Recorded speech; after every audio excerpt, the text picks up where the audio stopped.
ಕಾವೇರಿ ನದಿಯಲ್ಲಿ ಈಜಲು ಇಳಿದಿದ್ದ 3 ವಿದ್ಯಾರ್ಥಿನಿಯರ ಪೈಕಿ ಇಬ್ಬರು ಮೃತಪಟ್ಟಿದ್ದಾರೆ. ಮತ್ತೊಬ್ಬಳು ಗಂಭೀರ ಸ್ಥಿತಿಯಲ್ಲಿ ಆಸ್ಪತ್ರೆಗೆ ದಾಖಲಾಗಿರುವ ಘಟನೆ ನಡೆದಿದೆ.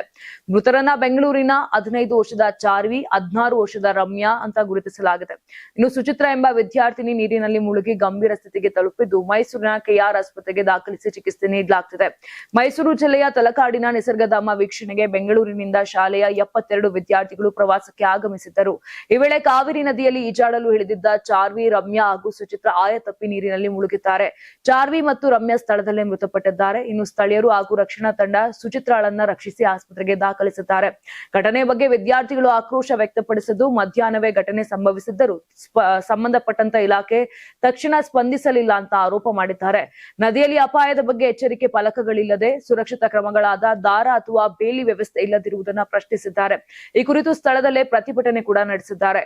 ಈ ಸಂಬಂಧ ತಲಕಾಡು ಪೊಲೀಸ್ ಠಾಣೆಯಲ್ಲಿ ಪ್ರಕರಣ ದಾಖಲಾಗಿದ್ದು ತನಿಖೆ ಮುಂದುವರೆದಿದೆ. ಕಳೆದ 3 ದಿನಗಳಲ್ಲಿ ಈ ಪ್ರದೇಶದಲ್ಲಿ ನೀರಿನಲ್ಲಿ ಮುಳುಗಿ ಮೃತಪಟ್ಟವರ ಸಂಖ್ಯೆ 11ಕ್ಕೆ ಏರಿರುವುದಾಗಿ ಮಾಹಿತಿ ಲಭ್ಯವಾಗಿದೆ. ನೀವು ಸಣ್ಣ ಆಗ್ಬೇಕಲ್ವಾ? ಅದು ಒಂದು ಉತ್ತಮ ಆಹಾರದಿಂದ ಸಣ್ಣ ಆಗ್ಬೇಕಲ್ವಾ? ಪ್ರತಿದಿನ ನಮ್ಮ ಜೀನಿ ಸ್ಲಿಮ್ ನ ಯೂಸ್ ಮಾಡಿ ಯಾವುದೇ ಸೈಡ್ ಎಫೆಕ್ಟ್ ಇಲ್ದಂಗೆ ನೀವು ಸಣ್ಣ ಆಗ್ತೀರಾ.